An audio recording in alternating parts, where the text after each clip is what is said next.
kasi project dito yan sa may ano ba, Coastal, sa may Imus, sa loob ng mall, sa DB Mall.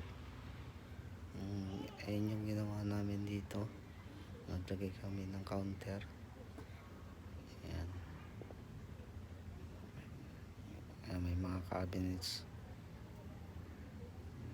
Tapos yan, may glass din nalagayan ng mga gamot.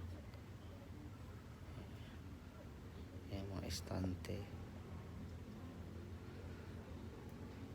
Ayan, ito glass para kita yung mga naka-display. Bali, package to, labor material, all in siya. Tapos yan, kasama itong CR. Yan. Yan, puro sliding yan, aluminum sliding. Yan, ito office. Yan, office table. Naiwan pa yung charger. Yan, office table yan. Sa mga gustong magpagawa, mag-message lang kayo sa Facebook page. May Facebook page din tayo, Carlet Construction Service. PM lang kayo. Salamat po.